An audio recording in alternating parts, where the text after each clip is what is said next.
كده هتبقى روعة جدا. اول حاجة معايا 4 بيضات،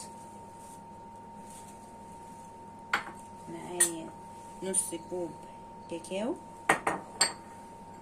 معايا كوب سكر، ومعايا كوب زيت. انا معايا كل المقادير بتاعتي بنفس الكوبايه، ومعايا كوب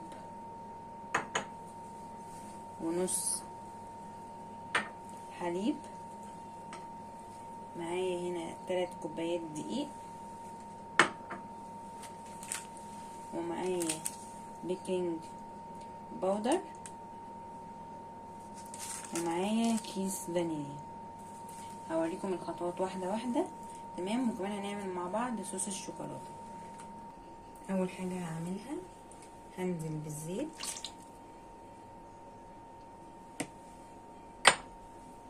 وهنزل كوبايه ونص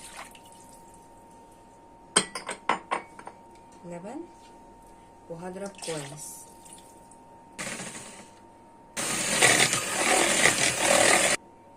هنزل كده بالنص كوب كاكاو،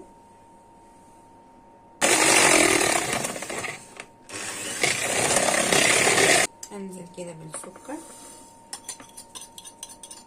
هنزل بالبيضة. بس الاول اختبر البيضة ان هي سليمة، مفيش ولا واحدة بايظة، وانزل بيها واحدة واحدة على المكون بتاعي وابدأ اضرب. يعني هنزل ببيضة بيضة واضرب كويس وارجع لكم تاني كده بتالت بيضة. اهم حاجة ان نكون مطلعين البيض قبلها بشوية عشان يكون بدرجة حرارة الغرفة، وكمان نكون فاتحين الفرن قبلها بشوية بيسخن عشان الكيكة ما تهبطش مننا. هضرب بقية المكونات وارجع لكم تاني. هنزل كده برشة ملح ودي مهمة، وهنزل بكيس الفانيليا بعد ما ضربت البيض، ودي برضو حاجة مهمة. المهم اللي ما عندوش كيس فانيليا ممكن يحط معلقة خل صغيرة جدا عشان الزفارة بتاعة البيض. هضرب وارجع لكم تاني. هجيب بقى معايا الدقيق واحط عليه البيكنج باودر،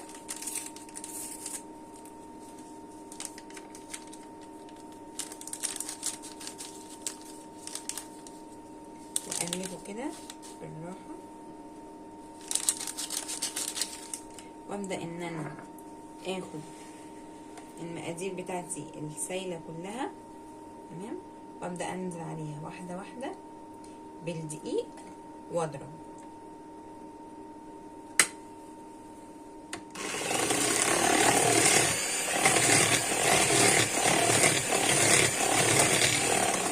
خلص وارجع لكم تاني. ده كده شكل الكيكه اهو بعد ما ضربتها كويس. تمام. وانا معايا هنا الصينيه بتاعتي. تمام. هي مدوره. تمام. وفاضيه من جوه كده. انا بطنتها كويس بزيت ودقيق. اللي ما عندوش نفس الصينيه دي تمام يعمل في اي صينيه هو عايزها وفي اي مقاس. اصب كده كويس. بسم الله الرحمن الرحيم.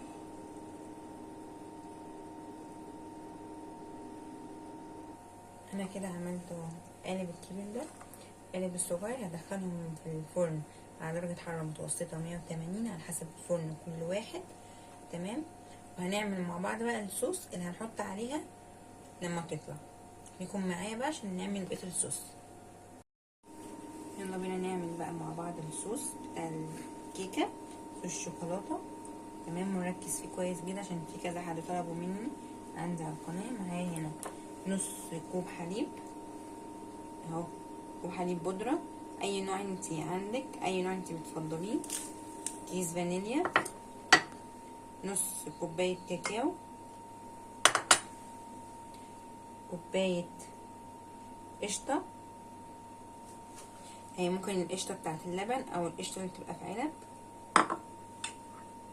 معايا هنا معلقة قهوة او ممكن قهوة سريعة الذوبان زي ما انت عايزة.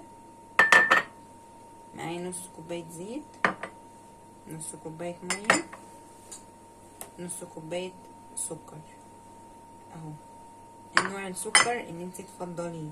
ممكن لو حابة تزودي سكر تاني تزودي. ممكن نحط كمان 3 معالق كريم شانتيه بس انا مش عندي. اول حاجه هبدا بيها هنا في الطبق ده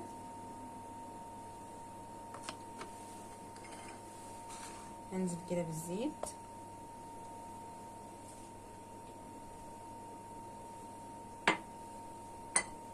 والميه وهضرب كده كويس. هنزل بالقشطه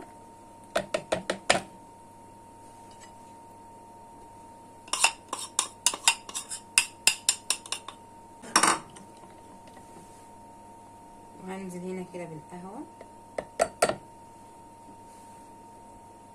وهنزل كده باللبن البودره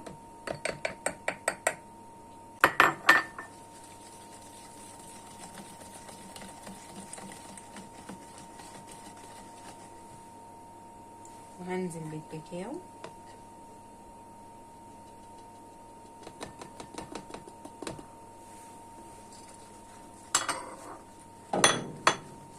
هنزل بالسكر كيس الفانيليا. ممكن احط كيسين عشان لو عايزه الفانيليا تبان اكتر يعني.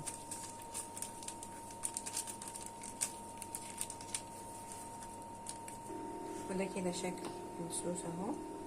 بعد ما ضربته كويس جدا وقلبته كويس جدا هسيبه في التلاجة يسقع لحد ما الكيكه تستوي. بعد كده هوريكم هنعمل ايه. ده كده اهو شكل الكيك بعد ما استوت اهو. هسيبها بس تهدى كده شويه وبعدين انا جايبه طبق كده غويط عشان اقلبها فيه عشان نحط الصوص. كده شكل الكيك اهي بعد ما اتقلبت وفاضيه من جوه اهي. الابيض ده الدقيق اللي انا كنت حاطاه، ممكن عادي بالسكينه نعمل كده ونقشره.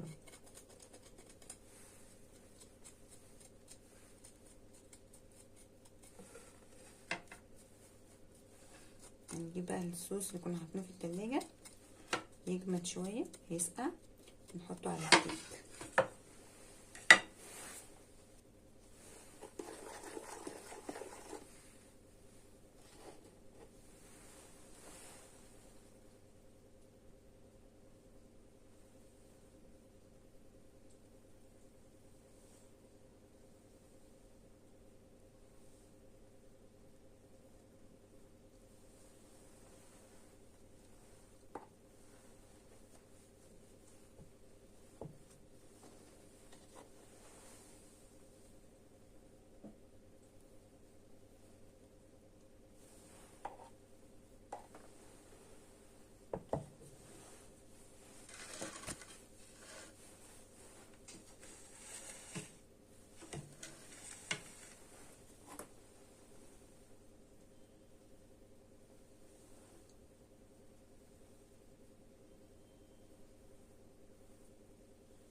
كده شكلها بعد ما حطيت الصوص بتاع الشوكولاته. هفتحها كده معاكم.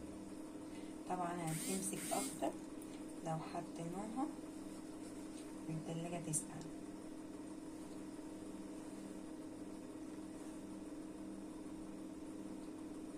انا عايزه اقطع حته كده صغيرة خالص عشان اوريكم شكلها.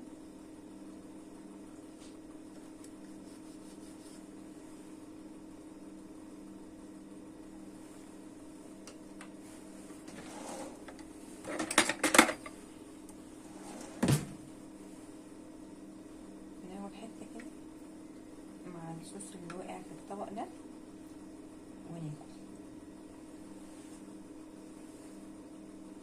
طعمها روعة جدا. يعني يعجبكم الفيديو ما تنساش تحطوا لايك واشتركوا في القناة، واكتبوا لي تحت في التعليقات الوصفة عجبتكم ولا لأ، وعايزين فيديوهات ايه تانية، واللي يجربها يكتب لي تحت في التعليقات، ويجربها اديها كام من 10. انا اديها 10 من 10. سلام.